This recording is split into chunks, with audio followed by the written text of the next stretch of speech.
Thank you, everybody, for joining us today.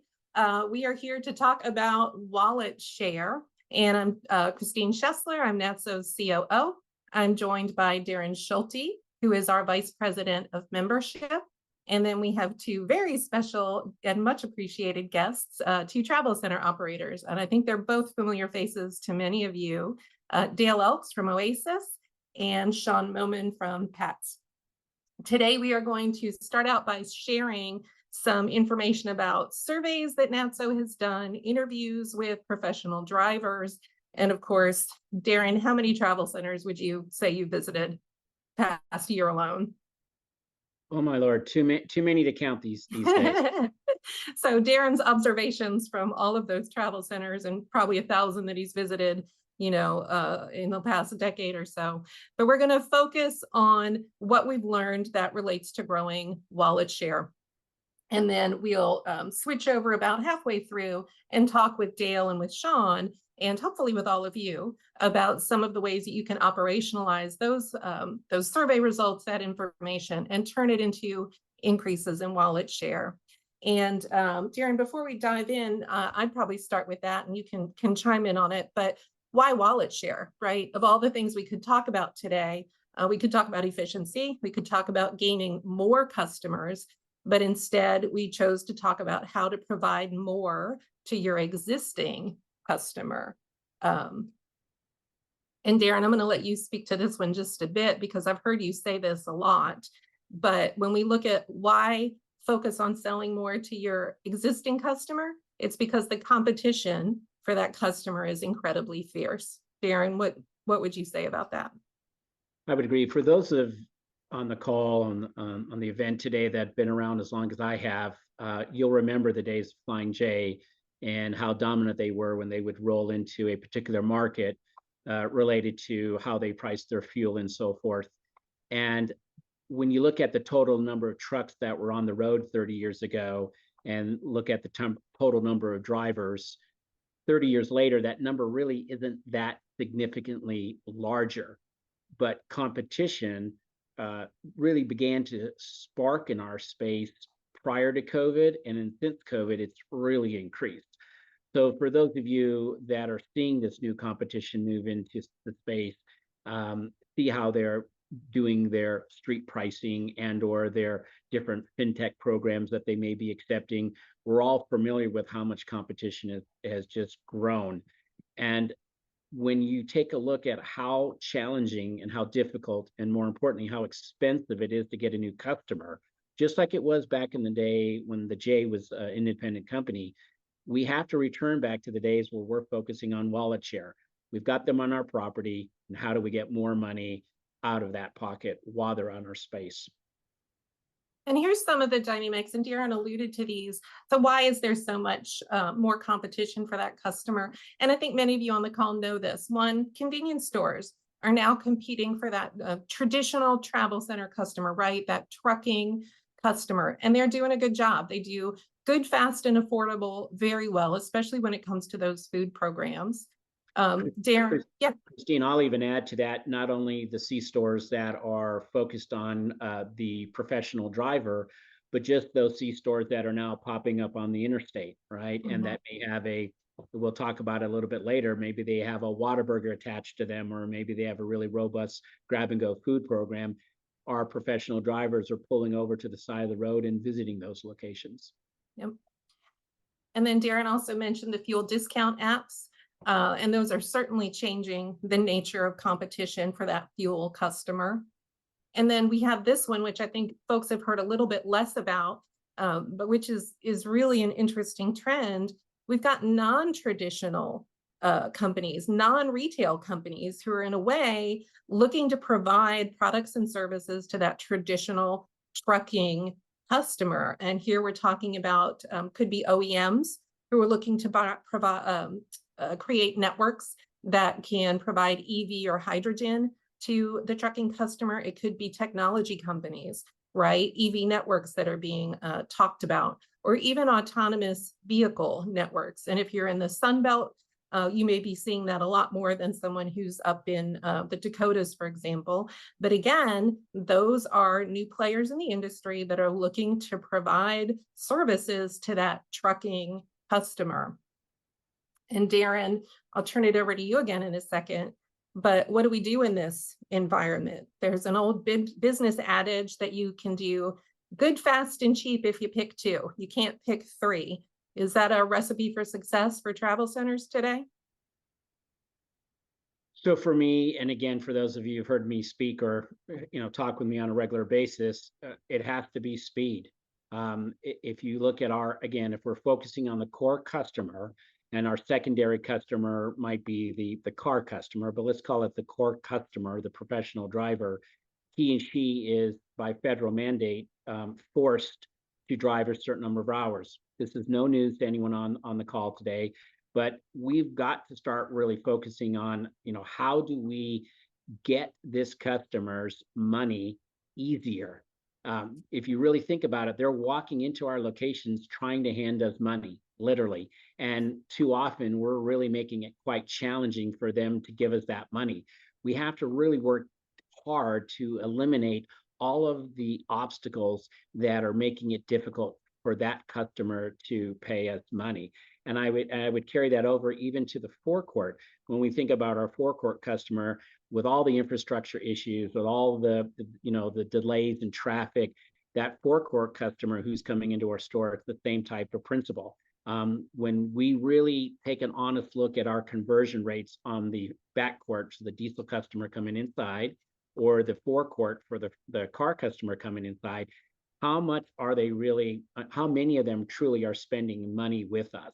And going back to Christine's original point, I really do believe that we've got to get back to focusing on our net operating costs. We've got to get back to focusing on our share of wallet. How do we figure out ways to get this money from these customers? And it's speed. If we cannot get that core customer in and out, or our secondary customer in and out of our stores quickly and efficiently, we are going to be running into trouble, because someone across the street who builds a brand new location, for example, is going to get that initial bump as the shiniest nickel on the corner. But then if they are quicker to service those customers, more efficient, they create a better experience. That challenge to garner additional customers is going to even be that much more challenging. Darren, I might quibble with you a little bit on that. But I know, only because I know we're going to get to the same place at the end. But I think, is speed basically table stakes at this point? Like you've got to be fast just to be competitive. And if you really want to have that longevity, you've got to also be good, right? You've got to create a good experience, and you've also got to be competitive on the fuel price. I agree with that statement, actually. So yeah, you nailed it. If you're not fast, and again, if you're not good at experience, and people can't get in and out quickly with a good experience, I agree. That's table stakes. You're in terrible trouble if you can't do that basic well. Yeah. And so going back to what we were talking about a little bit at the beginning, we did a survey this year. It was our second time doing this survey of the professional driver community. We started it in 2022. We did that survey of pro drivers again this year. We also added to that, Andrew Evans on our team went out and did a lot of interviews with the professional driving customer. And then, of course, we're adding Darren's observational analysis on top of that. And this is really what we found, that if you want to grow wallet share, you can't just deliver a good customer experience, right? It's got to be great, and it has to build loyalty. And second, and I know Darren's going to talk about this more because it's so important, you've got to get the driver in and out fast. And then, as we talked about, it's got to be affordable. And I think you guys have been in the fuel retail industry for a long time. So I think that last one is near and dear to your hearts. Diving down a little bit on that survey that we did, and Darren, push back on me on this one if you feel differently on this, but this is the finding that really jumped out at me. And I think that it's a room for optimism, right? So one of the questions that we asked of the drivers, in the past 30 days, have you gone into a travel center? You've gone there to fuel, and you actually made it across the lot, you went into the store, but then you left without purchasing food or beverages. And 81% said that yes, they had done that. And I think about that on top of how many folks came on and fueled but didn't come inside. How many came at night and parked for their long rest and didn't even buy fuel or going into the store? So to me, when we're talking about wallet share, it seems like there's opportunity there to convert to a fuel plus something customer. But what do you make of this, Darren?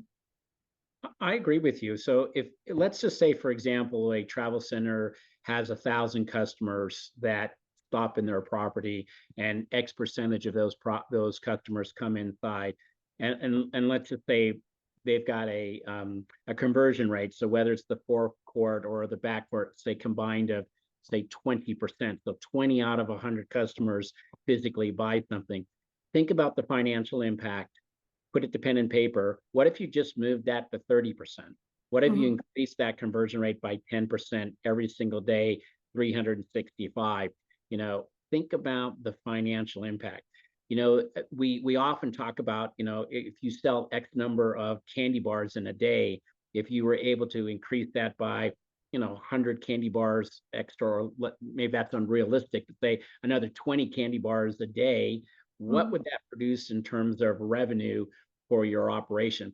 So when we have gone over this survey with some folks, they've kind of gotten frustrated to your point, like, wow, that's not a good sign for us. But you're right, there's a huge upside to this, huge upside.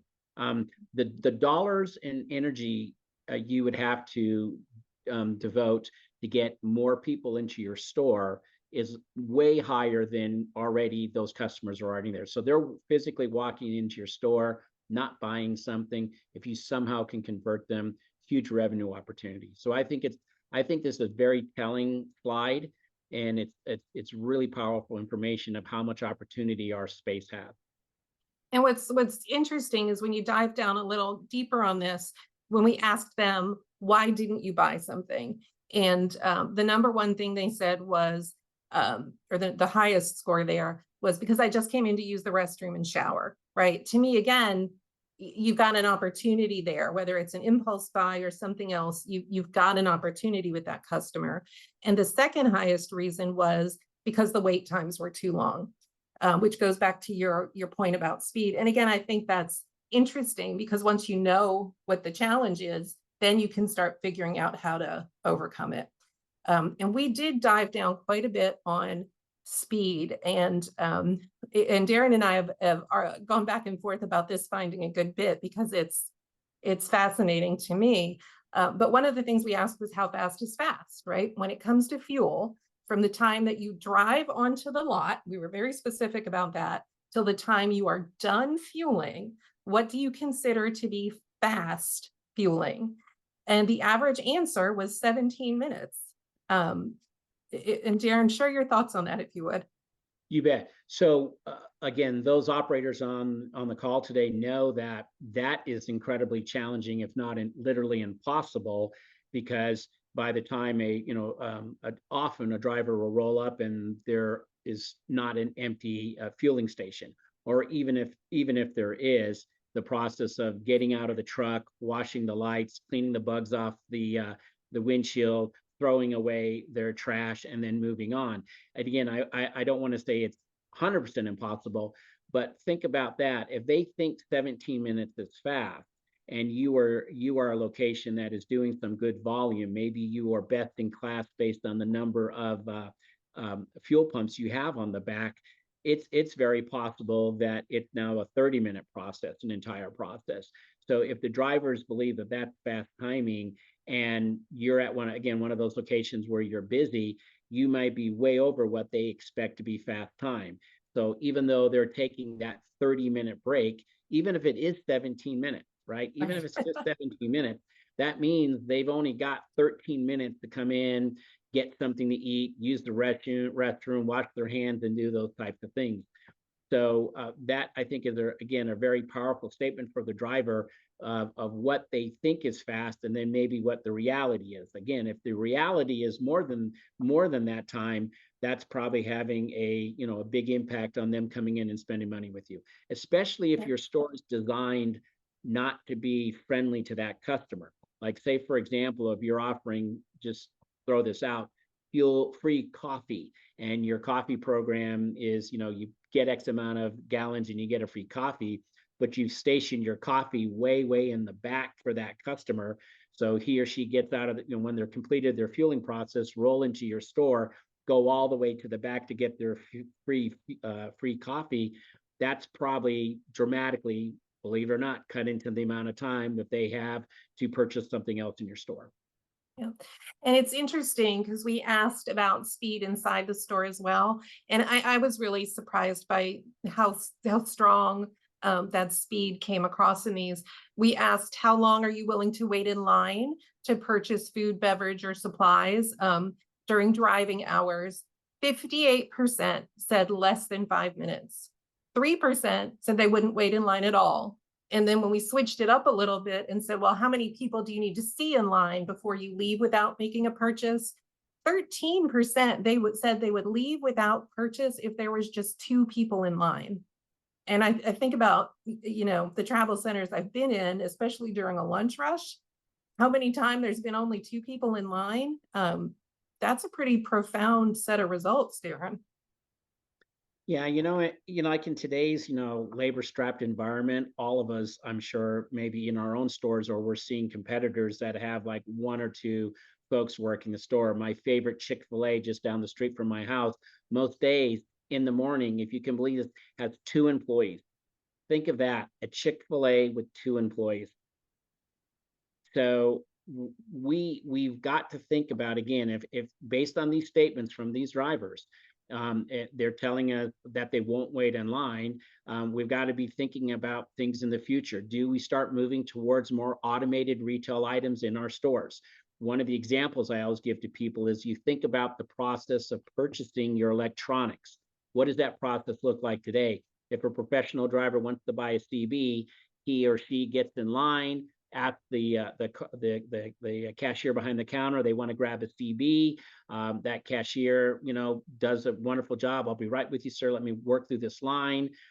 Goes out behind the counter, goes to the electronic case, grabs, gets the keys, unlocks it, driver gets it, and then he or she goes back and waits in line. So are there ways to speed up certain processes? If we're strapped for labor late at night, is there ways to embrace things like just bake kiosks or pizza kiosks or things such as that really, speed the process up?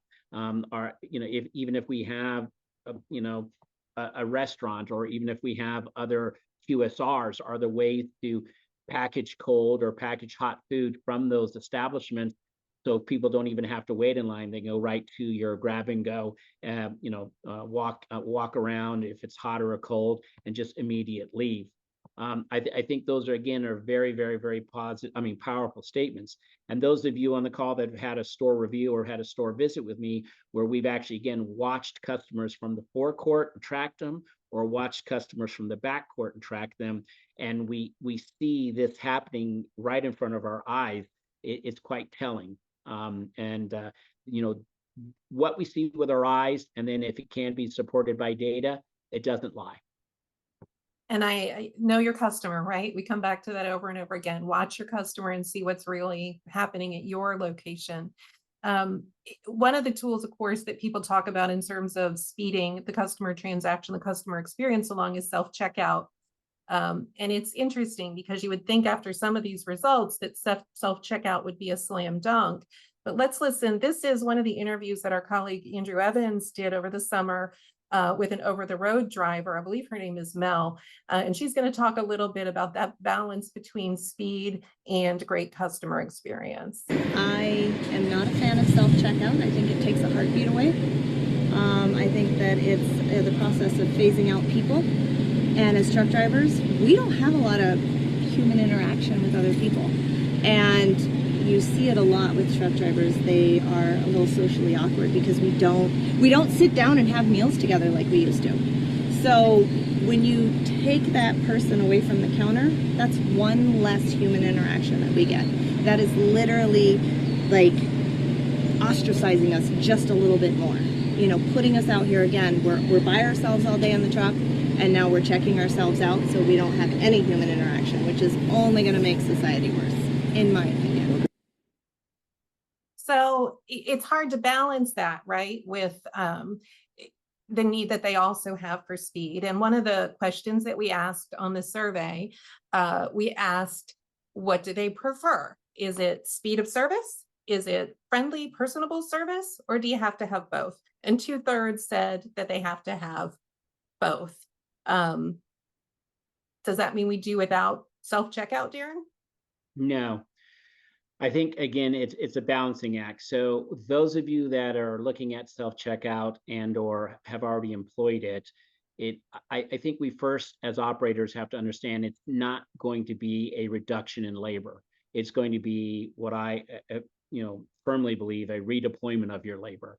So what do I mean by that? If we had 3 cashiers behind the counter originally, we put in self-checkout. Now maybe we only put 2, and one of those cashiers is actually assisting people with self-checkout, making sure that things are getting rang up properly. So you are really, looking and managing your potential, shrink problem. But related to the drivers, if we know the drivers are not interested in that, we don't put self-checkout in that space, right? We put the self-checkout in the forecourt area where the car customers are paying, because they potentially might be younger in age, as well as, more focused on technology, more comfortable with the process and so forth. So I don't think one should completely not use self-checkout. I just think, again, you have to use it, like with any technology, wise. And if it's not something your drivers want to do, and if it's not friendly to them, don't try to force it on them. But there might be other technology pieces that you're able to utilize with that core customer. And I think, one of the other pieces of information that's interesting. So 2/3 of the folks who answered this question about it has to be personable and it has to be fast, 2/3 chose that, but 28% chose just fast. And I thought that was so interesting, because they could have picked both. And they said, oh, even given the choice of having both, I'm really just focused on that fast experience. My guess is that those were your shorter haul drivers. Mel, who's in this picture, is an over-the-road driver. So again, it could be a very different dynamic depending on who your actual customer is and what they want when they're at your specific location. Yeah, Christine, I think that's a really powerful statement. When I've been down to visit Sean Register at Port Fuel Center, he's got that fast customer. He gets upwards of 14,000 truck movements past his property a day coming out of the port. And when you sit down and talk with the drivers, that driver has no problem using the self-checkout. In fact, you'll see them using it constantly because it's faster for them to check out. But they're exactly what you're talking about. They're a day driver. They're in and out every single day. They get paid on the number of drops they make back and forth between the port. So speed is 100% important to them. They'll go to a cashier if there's no one in line, but they'll transition, usually preferably, to the self-checkout, because he's got 3 of them. It's quick and they can move on quickly. Yeah. One of the other important pieces that came out of the survey, which was also underscored in the interviews with drivers, was the importance of loyalty programs. And so 54% of the respondents said they've actively considered loyalty programs when deciding whether to go inside where they've stopped for fuel. So that's directly related to building your wallet share, right? How do you get them to come in and do something in addition to that fuel transaction? The only factor that scored higher was cleanliness. And I will say we shared the survey results with a few operators before finalizing things for a gut check, right? Does this make sense based on what you're seeing in reality? And one of them really struck me. He said, a new loyalty would be high, but I'm very surprised that it was that high. So I think that it's interesting, and that was underscored with the loyalty program interviews that we did as well. It clearly is something that resonates with the driver. But Darren, I think, what type of loyalty program, right? There's a lot of room to create a program there. What really moves the needle? So for every operator, cost is an issue, and do they have the ability to create their own, or do they need to hook up with someone else who's already has an existing program out there?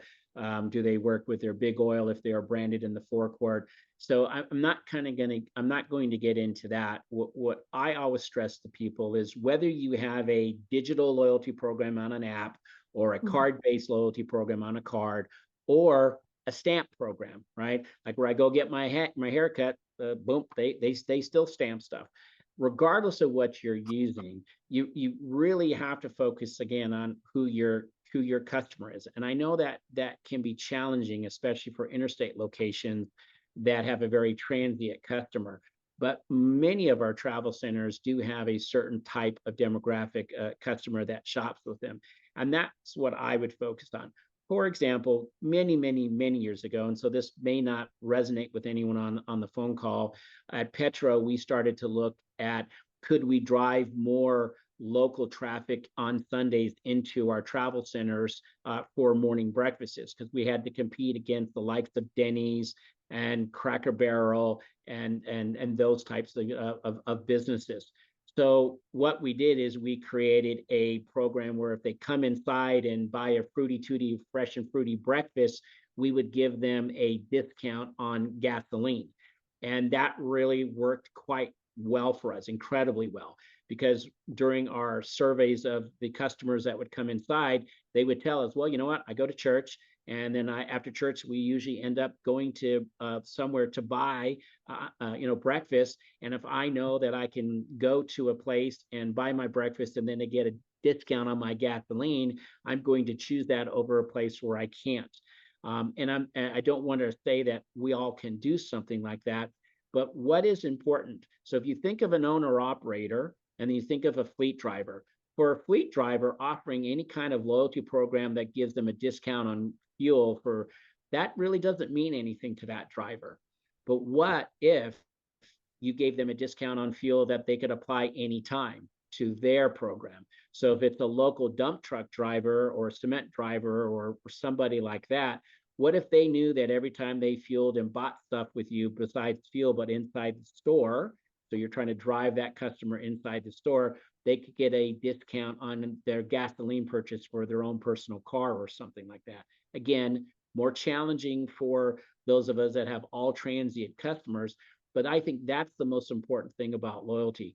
What are your customers looking for? So again, just going to beat this horse dead one more time. You've got a lot of landscapers that come into your store in the morning to grab breakfast, and they're using their most expensive, card to pay for their fuel, so they can garner points. Think about trying to create some sort of loyalty program for that customer, so they're coming in and spending money and getting discounts on your higher margin items inside the store, and they can then later on apply it to discounts for their fuel. So that's just one of the thought process out there. But I just, again, would emphasize to everyone, we got to figure out who is our customer, who is the vast majority of those people that are coming through our doors, and how can we speak to them. And that's a good segue into this slide as well. Of course, we asked about food, right? And what was interesting to me, so we asked exactly when you're deciding where to stop, which of these would attract you to a location. Full service family style got about a third, so it was still the top result.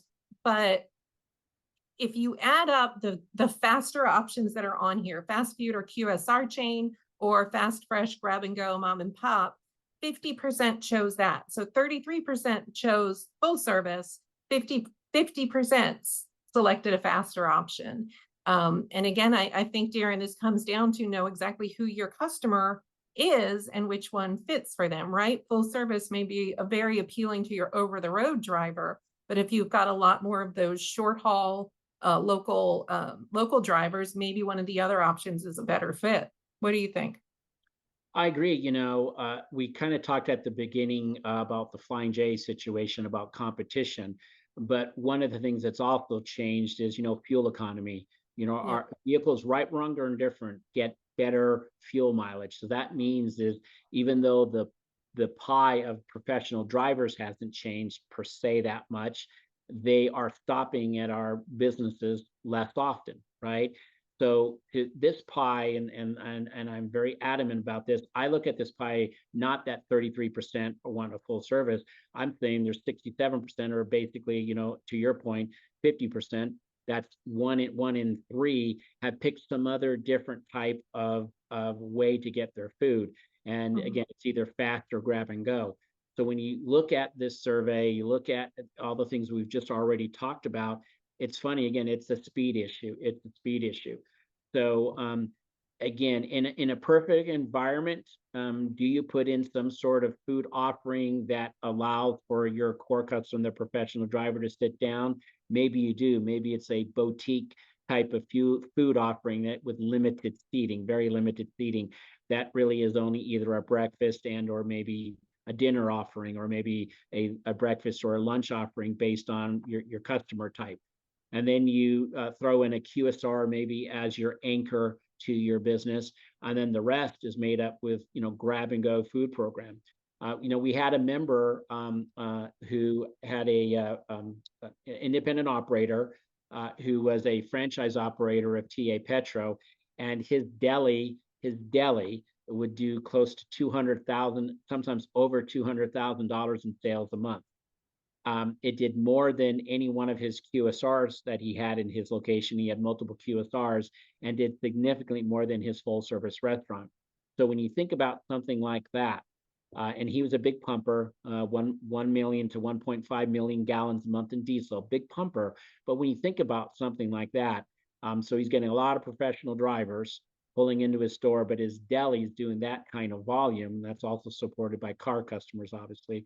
But that tells you something right there, that of those three, his grab and go program was his most successful program that he had versus a full service restaurant and a QSR. So it all comes back to know who your customer is, right? If you've got a lot of local traffic, you've got the staffing, maybe you're near a recreational area where you've got a lot of families coming in, full service could be a great option for you. But if you're at the port, you've got a lot of short haul, then one of these other options might be a better fit. So at the end of the day, know who your customer is and make decisions based on that. I agree. And again, if you already have a full service restaurant, which, you know, members do, utilize it to its full potential. Make sure you're using it as a commissary to support your robust, you know, grab and go food program, because a lot of times you could even turn that full service restaurant into a huge advantage for you, because it gives you so many different options to put it either in a hot box and or in the cold box. So, you know, if you have that full service restaurant, utilize it to its full capability. And again, it could turn out to be an advantage. And then here we're turning away from our survey a little bit, but this fact caught my eye recently, and I know others on staff, we've talked about this a lot, and it dovetails with everything that Andrew's or Darren's been saying. But in 2021, 87% of truck shipments moved less than 250 miles. 44% moved less than 100 miles. And that compares to, I think, in 2018, where it was only 26% that had moved less than 100 miles. And then you think about what the implications of that are for the amenities that are offered. You know, does that 100-mile trip driver need showers? Are they going to be eating a full service restaurant at a location? How does that create opportunities, Darren? What could you be providing for that short haul driver?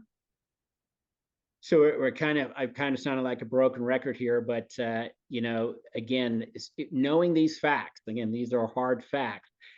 That again, it's telling you a customer are not out on the road as much. So what types of food programs are you offering can make a difference, and more importantly, does it give you the ability to try different types of food programs? You know, we have members sharing data with us that sushi out of their cold box is one of their best sellers, right? So prepackaged sushi, either made actually there at the location, then packaged or brought in from their food supplier, is a great seller, and in many cases a top seller.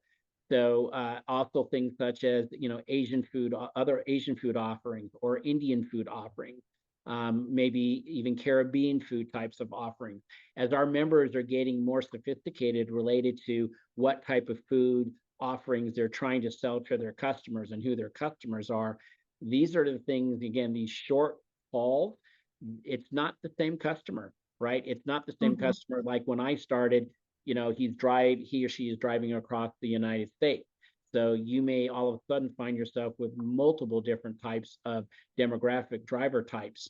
And that can be a powerful item for you related to your food programs. So again, think about this. So if you have these short haulers, they're fast.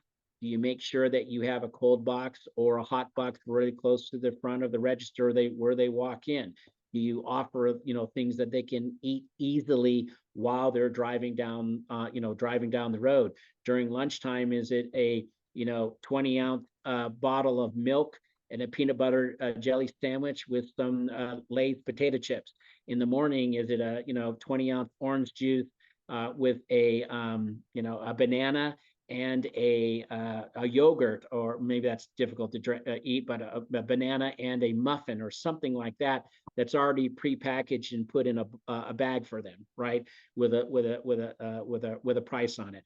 Those types of things, again, related to food, opportunity to raise that average ticket when they come inside and are short on time. Yeah. And I don't want to spend too much time on this slide because frankly, I'm really eager to hear from Dale and Sean. But we did a poll of travel center operators. These are our non-chains. We backed the chains out of this and asked, what are you most likely to invest in the next 12 to 18 months? And that they could pick more than one option, but remodeling the facility, 59%, food franchise, 45%. And to me, that's really indicative of the fact that operators are responding to these trends. So if you're one of the ones who's making these decisions, think about this slide as you're making those decisions. Who is your customer today? And really double check to make sure you understand who it is today, because in 2018, right, it might have been a very different customer. You might have a lot more short haul. So put in amenities and services that are relevant to that driver, food offerings that are relevant to that driver. And if you're not one of the operators who's making these decisions, be aware that other players in the industry are sharpening the sword, to borrow a phrase that I know, Darren, you use a lot. Is there anything else on this slide you want to touch on, Darren, before we move ahead? No, just other than the dollars that are being spent in our space related to remodels and rebuilds, we have not seen anything like this ever. It is staggering. We're not talking about tens of thousands of dollars or even tens of millions. We're talking close to $1 billion if you add in all the money that people, all the different chains and independents, everyone combined is talking about rebuilding and remodeling the facility. The dollars are staggering, absolutely staggering. And that's not happening, by osmosis, and it's not just happening in a void. It's happening because operators know that competition is fierce and they've got to work on doing things differently. Yeah. And competition is fierce. We're just going to touch on this one because I think you all know price wins when you're looking at that fuel offer. So we did the survey of professional drivers in 2022 and said, what drives your decision on where to fuel, right? You can't grow wallet share if the driver's not there to start with. And overwhelmingly, the answer was fuel price. So when we were looking at leased or independent drivers, of course, more than 80% said, yep, fuel price is driving where I choose to stop. Company drivers, of course, it was smaller. About 23% of them said it's fuel price, but an additional third said, I just go where my fleet manager tells me to go, right? And where does the fleet manager tell him to go, Darren? Yeah, I would just say that yeah, exactly. They're told what they need to do, where they need to go. Yep. Yeah. And the fleet managers overwhelmingly said fuel price is driving that decision. So again, know who your customer is. If you've got a lot of that fleet customer, doesn't mean they're necessarily buying their food from you. It means they're fueling with you. They're making the decision on their own where to buy their food, their incidentals. And again, just because somebody isn't fueling with you doesn't mean you couldn't attract them to you to purchase that restaurant, purchase the food or the other product. So know your customer and know your potential customer on that one.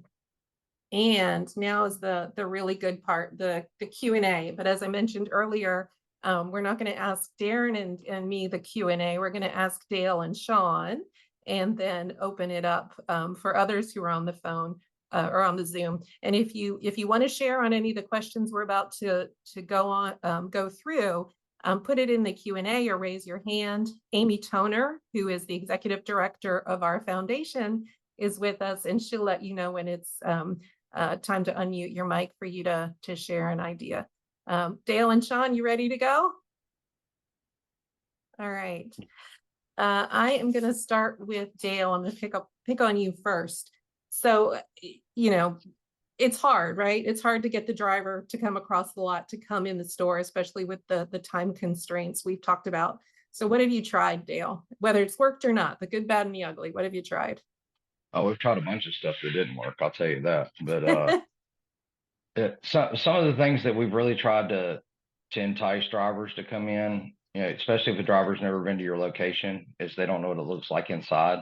So we have 8-foot by 10-foot posters that we put up on the outside of the building that are vinyl, that are photos of the inside of the truck stop, which has helped pull some folks in. Talking about food offerings, we have QR codes of the gas pump, so you can order from our full service sit down restaurant and our 2 QSRs from the pump. So we really try to grow our wallet share by our staff and at the fuel desk constantly coaching to drivers, hey, did you use the QR code at the pump today? And they go, well, no, what is that? And then that explains to them that when they pull up and start pumping, they can order from Chester's Fried Chicken, Subway, they can order from the Durrell Diner straight from their phone at the pump. And by the time they get done pumping and pull up to the yellow line to come inside and get their ticket with their gallons on it, we have their food ready for them, waiting for them at the fuel desk. Oh, was that hard to set up, Dale, or is that a pretty easy solution? For us, it was pretty easy. We use a POS system in the restaurant called Toast. So that allows us to set up a QR code, and we do a QR code for pump 1, pump 2, pump 3, you know, however many pumps you have. And that as soon as the driver says, okay, this is what I want, and they pay for it right then, it automatically puts a ticket in at Subway or Chester's Fried Chicken or the diner, and that goes to the front of the line. Now you might have a full sit down restaurant at lunchtime, and this goes back to the hurry up and get the speed process done, or there might be 10 people online at Chester's Fried Chicken or 15 people online at Subway, but you become number one priority, because we know we only have that 14 or 15 minutes that driver, from the time they submitted their order till they finish fueling, till they pull up to the line to come inside and get their ticket, to have that food ready for them and set up and ready to go. So that's a lot of the ways that we're trying to think outside of the box to bring more customer service to the driver at the pump. So when they come in the store, there's not the wander around and have to wait in line or do any of that stuff. We're really trying to figure out how we can add core grab and go items to that QR code also. So if they want a peanut butter and jelly sandwich and a 20-ounce bottle of milk, like Darren was talking about earlier, that they'll be able to pick those items, and we'll have a runner that'll go get it that they'll already pay for while they're at the pump. And then we can have that ready for them also. So we're trying to think outside of the box and figure out more ways to bring the store outside to the driver. That's great. Thank you, Dale. Sean, what about you? Have you tried anything that's working, or anything that didn't work? Sometimes we learn a lot from what other people have tried. So our location is a little bit smaller than Dale's, and going back to what Darren was mentioning, we're more along the lines of a port customer. So we have individual drivers that are coming in and going. One of the issues that we're facing at our location is parking, right? Where we have individual drivers that are coming in just to use the facilities. They're blocking up the lanes, the fuel lanes, and that's causing the other individuals that want to fuel a lot of time to wait. So our struggle that we're facing right now is, if we want to get them to come in, we got to save them time outside. And so how can we allow them to flow, when it comes to parking and nearby, to where it's just a quick 30-minute parking. So we've added 3 spots at the end of the canopy where it's essentially just a dead zone before the scale. And that's where we allow them to park the 30-minute individuals and the drivers that are looking to come in inside to get some food. We have not implemented any of those items that Dale has mentioned. We have considered those, but just as operators, we're always sitting there putting out fires, so we haven't gotten there yet. But it sounds like what you've started with is what can we do to reduce the time pressure that prevents them from coming inside? So you kind of, Dale's tackling it from one side and you're tackling it from another. Absolutely. I mean, we Yeah. can talk about how we can get them across the lot, but at the end of the day, if they've been waiting 15, 20 minutes to find a parking, dodging other trucks, that's 10, 15 minutes that would have used to come into your facility and buy or even just kind of walk around and get some stuff. Yeah. Amy, is there anybody else who wanted to share on this point? If people want to share, we can, let me add me. Then they can raise their hand and I can unmute them, but I don't see any hands right now, Christine. Okay, then I do know Darren has thoughts on this one. So what have you seen, Darren, from your visits to travel centers? What's working? Well, what we're going to see a lot more in the very near future as organizations roll out some of the programs. And what you heard Dale say, you're going to see that in a much more robust fashion, and to the point where, again, utilizing apps or loyalty programs, drivers will be able to take advantage of that fueling time and order. And I want to remind everyone, it's not necessarily while they're at the pump, right? Dale's already knocking out a home run by doing it when they're in the pump. When some of the more larger operators, the drivers are going to have the ability as soon as they pull on and they're waiting in line, right? So now they're waiting in line. There's a truck in front of them, and they jump on the app, and then they are able to order, again, products, primarily food items. We also have more operators where they're not staff strapped, going out to the fueling customers. Wearing their safety vests and everything and going out to the customers. And many of you all have heard me say this for a long time, but it's starting to get embraced with tablets, usually a very limited menu, breakfast or lunch, or during their key hours of volume. They're walking out to those fueling customers and getting them to purchase. And I'm sure Dale would agree with this. Any type of program that you put in place to speed up the process of the customer coming inside gets results. We've got some members who have put in, again, some automated retail. They're testing them, whether it be Cinnabon, not Cinnabon the company, but Cinnabons or cupcakes or pizzas.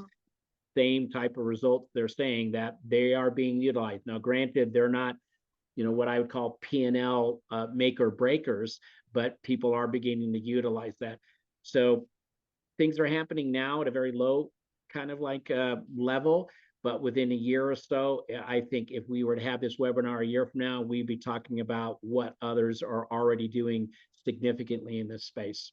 Yeah, Sean, I'm gonna throw this one to you first. Do you have a loyalty program, and why or why not? We do have a loyalty program. We've always had a loyalty program. While we were independent, we recently joined the 19 network, and we are part of the loyalty program that Pilot offers. It's phenomenal. They have a really good, they have a very strong following with that loyalty program, and it's been beneficial for us. I'm not sure what other details I can provide with, right? Like, I guess we can talk off air on that, but we do have a loyalty program, and we also have one that's for our four-wheel consumers that's strictly ours. And as Darren and Christine, you mentioned in your presentation, is we try to focus on the current customers that we have and what can we make it to where it's like a personal touch. It's not where they can go they can get the points here and go someplace else. So we're having a lot of repeat customers even on the forecourt side by using our loyalty program up front. So we essentially have two at our site. Right. Dale, how about you? We have three. So we have been a 25-year Amidst members, which is a huge loyalty program for our backcourt. Our forecourt, we're branded Marathon.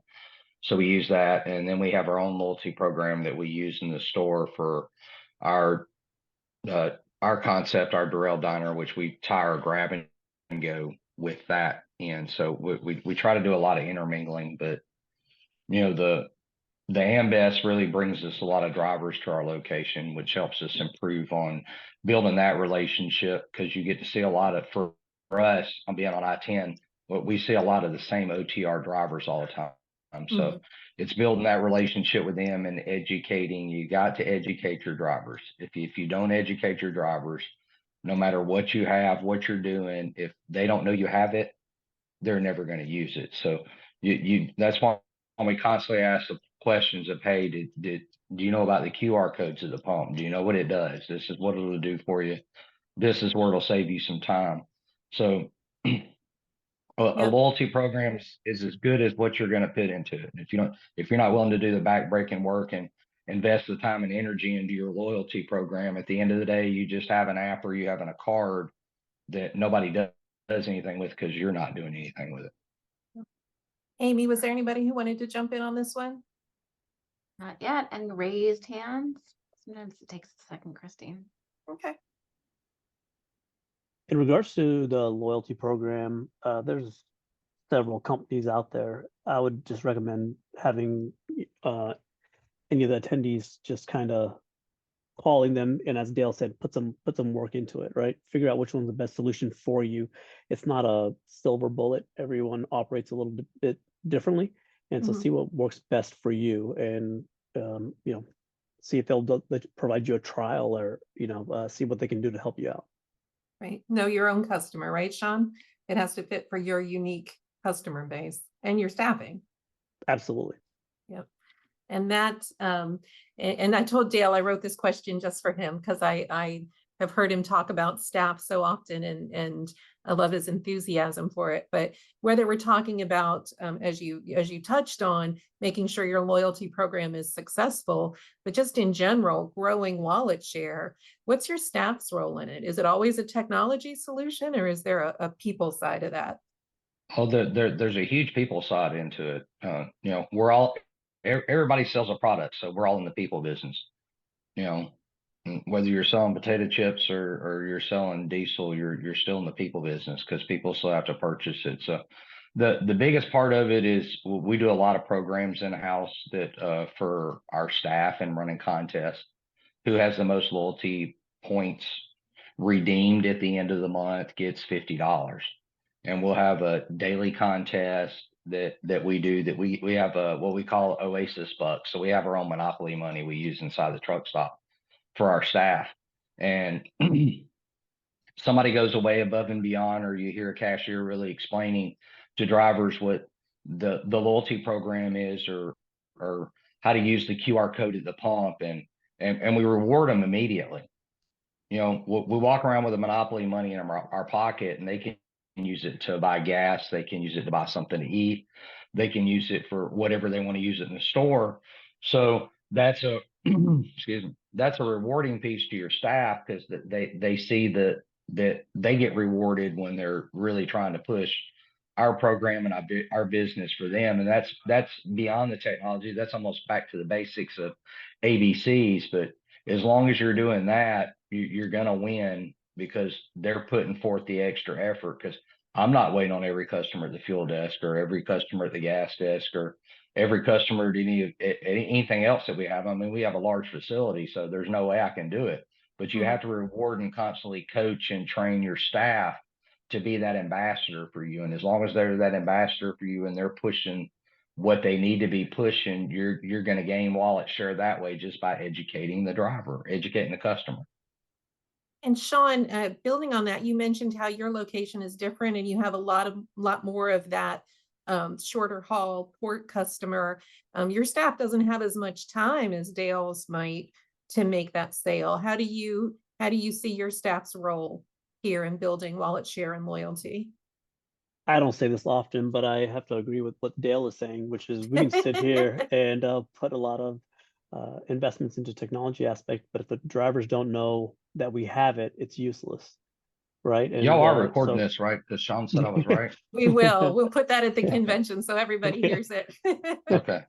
But going back, it is our team that's essentially the front line. So for us, it's a different scenario. We sometimes have drivers coming in 2, 3 times a day because they're only doing short hauls to the warehouses from the port.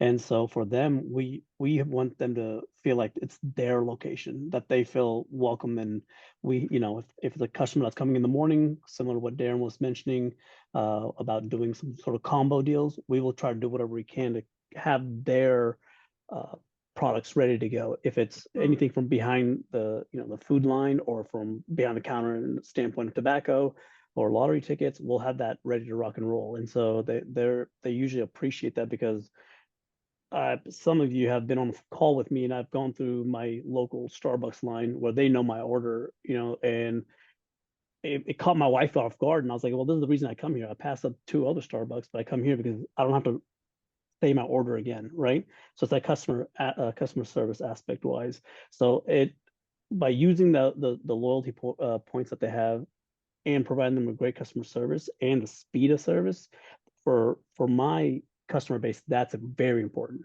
They don't have time to wait around because that every 30 minutes or an hour that they waste is money out of their pocket. So we try to focus on getting them back on the road with a quick, friendly service.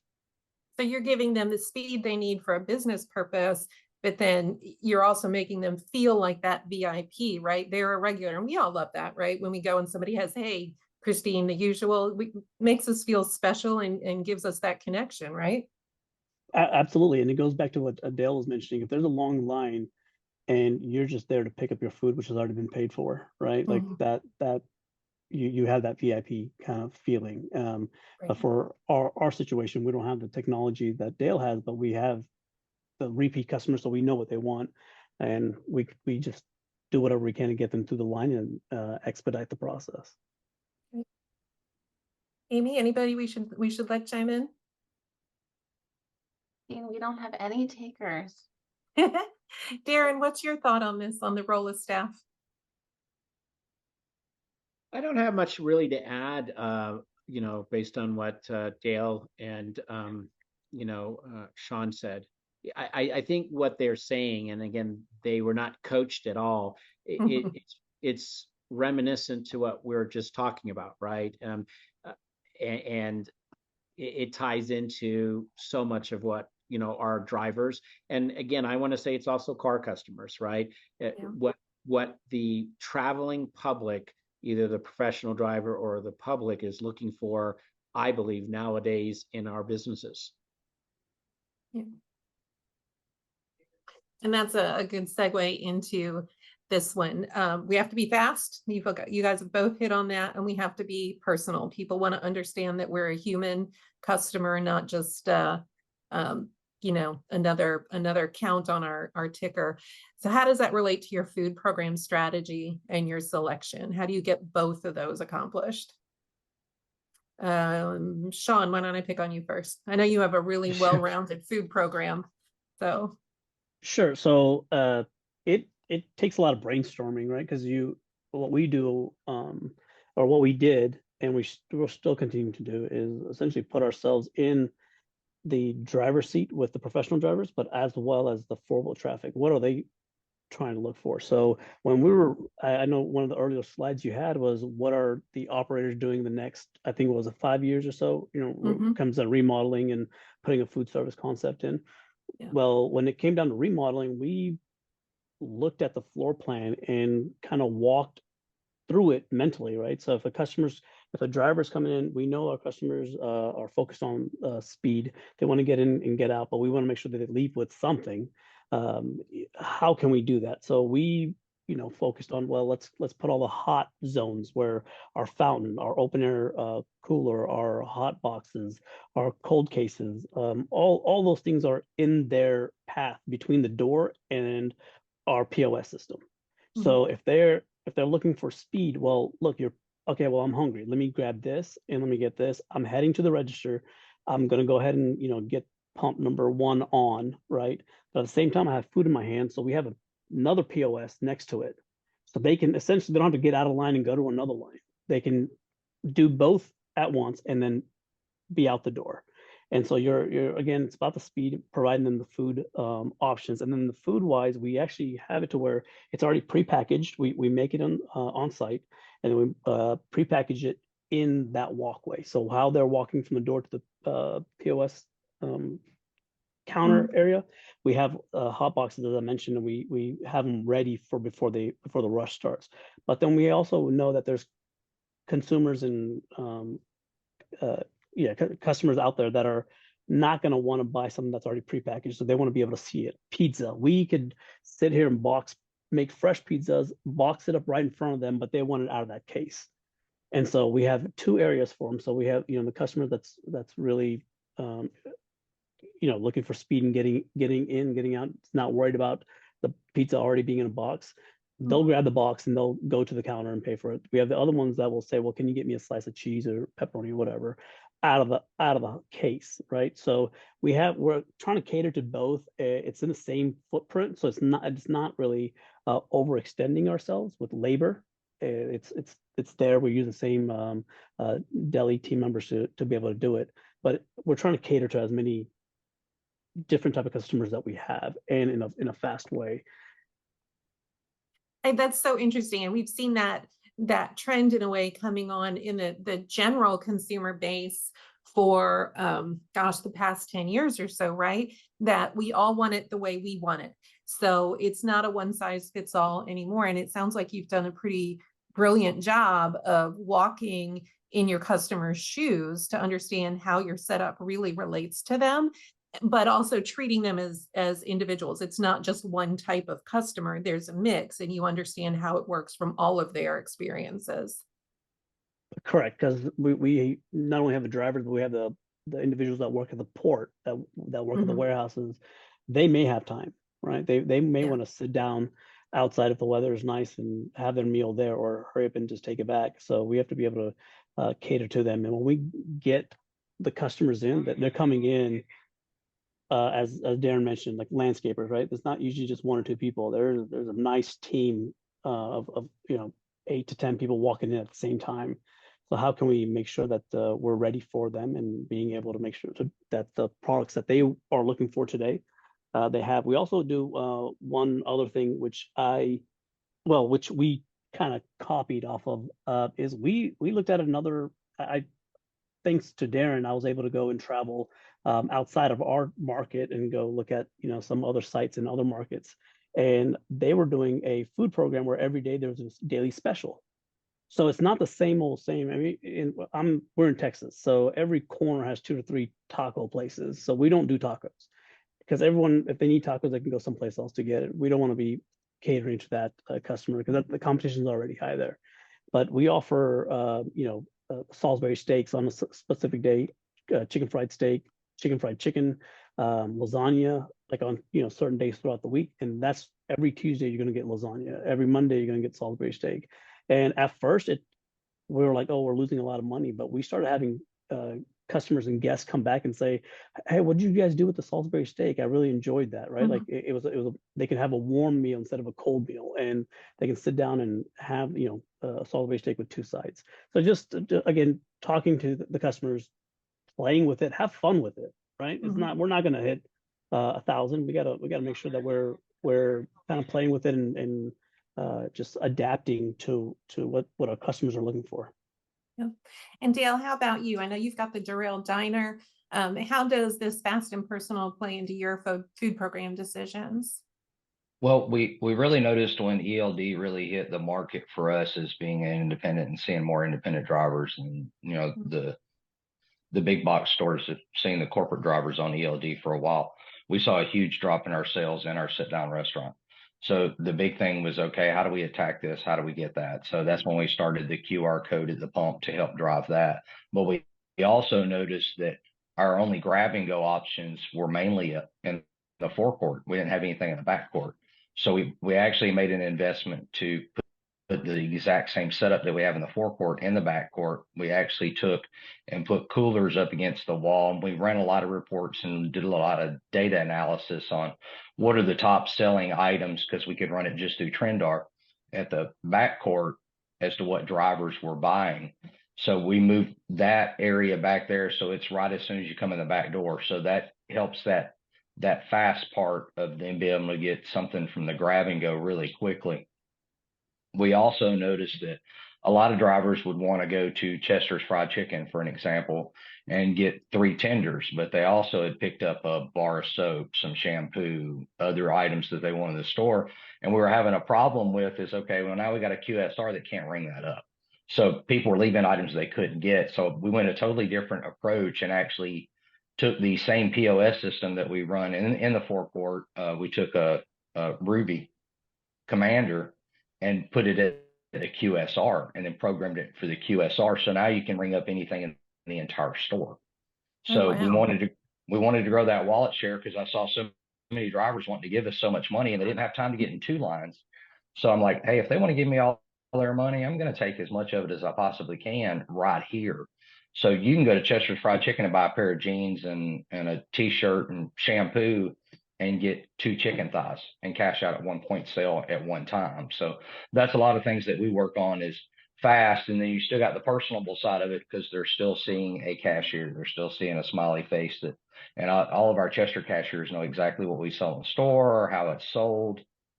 There are different, some things that doesn't have a QR code. We have a book. So they know exactly which page to flip over to the book to scan that QR code to get that driver in and out. So we're just constantly looking at what can we do to make it faster. And it's always talking to drivers that come in all the time. Hey, what are you looking for? Because that's who drives your business, not you. Yeah. The customer that comes in has to say so. So we're in constant communication. Hey, what would you like to see? We try to do in the grab and go in the back court is we'll do a lot of combos. So we'll get the bigger container boxes and we'll do a grinder sandwich with chips and fresh baked cookies that'll come with a soda fountain, a 20-ounce bottle soda for a price as being a deal because it's a quick whole grab a whole lunch instead of, well, I want to get this sandwich, then I got to go get this chips, then I got to go get this drink, and I got to do that. So we put those combo meals together. That's a quick grab and go. And we make more of those than we do anything else for the back court for the drivers. The forecourt, the four-wheel customer really wants, well, I want egg salad, and they have 45 different kinds of chips they can choose up front. So, but we just try to put the most popular chips in with the combo meals that we do in the back that way. And then they don't have to, most people will go, well, I'm not going to do a 20-ounce soda with a combo meal because I'm going to lose my margin. I'll put a fountain drink in it. And our fountain drink's 40 feet from the back door from the back court, but we have those coolers there that we do the 20-ounce sodas in. So we found it's a lot more receptive for the driver to get that 20-ounce bottle than have to go across the store to get that fountain drink and then come back. So like Sean, you're really observing what your customer is actually doing, kind of walking a mile in their shoes, and then layering that data analysis on top of it to make sure you're getting them what they want in a way that they want it. Because to your point about standing in 2 lines, which of us wants to go to a store and stand in line twice? None of us probably. Right. Just to add on what Dale mentioned in regards to putting a cooler out there with a 20-ounce bottles, right? We don't need to put a brand new cooler doors and all that out there. You can just put your top selling items, right? Put your Coke, Sprite, Diet Coke. If they need a specific bottle, they'll go out of the way. But look at what your customers, the core items, put that out there. So again, you're not worried about your labor of having to restock 2 coolers, right? You're just doing a small piece of equipment where if you're in Dale's example, he's they're not having to do another cooler door. They're just a small section that the customer is able to pick it up and make their meal and be able to get out. So taking that same question, but looking towards the whole program, how is it fast and personable affecting overall? Is there anything we haven't touched on yet that you'd want to touch on about the overall store experience? Dale? No, I'm kind of like Darren. I'd just be the dead horse. You got to get your staff to train your customer. Yeah. If you get your staff to train your customer, because you can say, hey, we really want to do this, and you can have a meeting of the minds, which is usually 2 or 3 people, and I'm never included in that conversation. But if you do that, then you really have to layer it and you have to push it down. If you're not pushing it down every day and it's not a main focus every day to really take this program that you're investing this time and this money and this energy, and if you're not constantly keeping energy pushed on it, it's going to go away.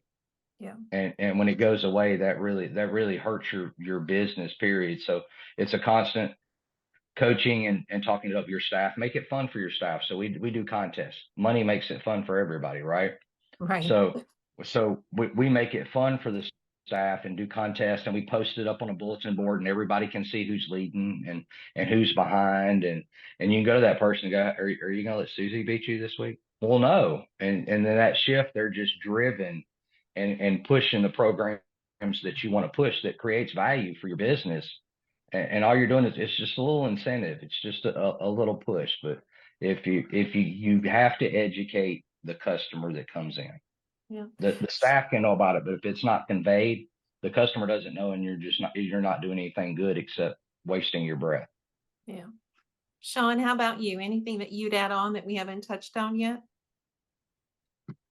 If you're going to be doing these programs, spend some time making sure that they're in the POS system correctly, right? If you're going to be, hypothetically speaking, not hypothetically, I'm going to actually tell you from experience. When we're doing the food program, we just had a daily special button, right? We knew that Mondays was salvage steak, Tuesday was lasagna, et cetera, and the digital board had it rotating, for whatever day of the week it was. Problem is when we're trying to go back and see how many sales that we were doing, right? And sometimes you wouldn't have a product come in from, this is during COVID time, right? So sometimes we didn't have a product, so we double, like we make some Salisbury on Tuesday instead of on Monday or whatnot. So we're trying to make these decisions based on the data that we have, but the data that we had was garbage. And that's why we originally took out the program. And then when the customers were telling us, hey, look, that program was working, it's doing really well. Me and the management team essentially went back and said, okay, let's start from the beginning, right? We got to start with the vendor, kind of walk it through there. When it comes in, how do we get into our system? How do we then get it out to the POS system? How do we, do those kind of things? Because then when we're tracking information, we can relay that information over to our team members. We also started sharing that information with our team members, because if you are with our team, they're the front lines, right? So if they're like, well, our customers are talking about wings, right? And it's like, okay, well, let's come up with a plan. Let's do the wings. And then now you share the data with them of, look, the first week we did this, the second week we did this. It kind of goes into that empowering aspect for them, because it's like a little, just similar to like just in school where you get a sticker or something like that, where you say, okay, look, I did that, like, and look that was my idea, right? So they take a sense of ownership in that, and that's been helpful for us as well too, because they take pride in what they do, and we just have to reward them and acknowledge them that, look, it was a job well done. And if it didn't pan out, then you know what, take a step back and say, look, it's a learning moment, right? Say, like, this is where we went wrong, this is what we need to improve on. But yeah, we need to look at all the data, because you're spending all the money on technology, but if you're not going to spend the time and effort to do it correctly, it's useless. Yeah. So if I were to sum up some of the things we've talked about today and what we've heard, some of the things that really jumped out. One is communicate over and over with your staff people, because if your staff aren't communicating to the customer, if your staff aren't making it happen, then everything else is kind of wasted energy, right? And then speed. You've got to deliver a great customer experience, but it's also got to be fast. And I think the third thing I heard, and you guys tell me if I missed anything, but is know your customer, understand exactly who's coming through the door and understand what their experience is in navigating your location. Anything that I missed to our panelists or for Darren? Christine, for me, that last point, I'll just leave this with everyone. When you're looking at the surveys we did, especially the most recent one from Andrew, the vast majority of the drivers eat in their trucks. The vast majority of the drivers that Andrew interviewed, that I interview, eat in their trucks. So when we're talking about share of wallet, that's just another example. So if your driver is telling you that he or she eats in their trucks. If you're going to build a food program, and again, I think Dale has nailed it, and maybe in some ways Sean has as well, unbeknownst to you, is if they're eating in their trucks, overwhelmingly, think about a food program that matches that type of customer, if you happen to have one. Specifically, if your parking lot is full at night around dinner time and no one is in your store eating, that's telling you something. So think about those types of stuff, going back to knowing your customer. Great. Could Thanks, I- Darren. Oh, go Could ahead, I Sean. add, could I piggyback off of what Darren said? Talk to the customers, right? So as operators, as I stated, like I try to walk in the driver's shoes and try to walk in the guest shoes as well, and the four-wheel traffic. And we had the program of the chicken fried steak and lasagna and those kind of things. Well, we didn't realize that the utensils that we were providing were not sturdy enough for the chicken fried steak. So when we as an operator, we go out and we buy the forks, the knives, the spoons, and those kind of things. So having conversation with our customers, they're like, look, the food is good, but I'm not going to pick it up and eat it. I want to use a knife and a fork. And so it's little things like that, right? And when we realized that it was just an honest mistake, so we scrapped the ones that we had, brought in some new ones, and they really appreciate it, because again, at the end of the day, it's little things like that that matter too, right? Because the food could be great, but how are you going to eat it? And Right. so that we had to kind of learn, and we wouldn't have noticed that if we weren't having these kind of conversations with the guest. Great. Thank you, Sean. Dale, did you have any parting thoughts? No, ma'am. We've plucked your brain dry. Thank That you didn't both take for long. thank you both for joining us. We really appreciate it, and thank you for everybody who participated and listened in. I would turn it over to Amy Toner for a final thought. She's the executive director of our foundation, who leads all of our content. So we did this great survey, but Amy's really the one who turned that into information that you can use. And I'd turn it over to her for a second. You bet. Thanks, Christine. Yeah, we have two things. I've been pestering people in the chats, but we do have a toolkit that the foundation put together that kind of takes the data from the survey and analyzes it for people, which if you go to natso.com/driver survey, you can download it, or you can always email me, atoner@natso.com. We also have a workshop at the show coming up in February, which I know everybody will be attending. So there's more on this topic there, and we'll have roundtables, and it'll be even more interactive. So we're really looking forward to it. All right. Well, thank you, everyone. Thank you. Yeah.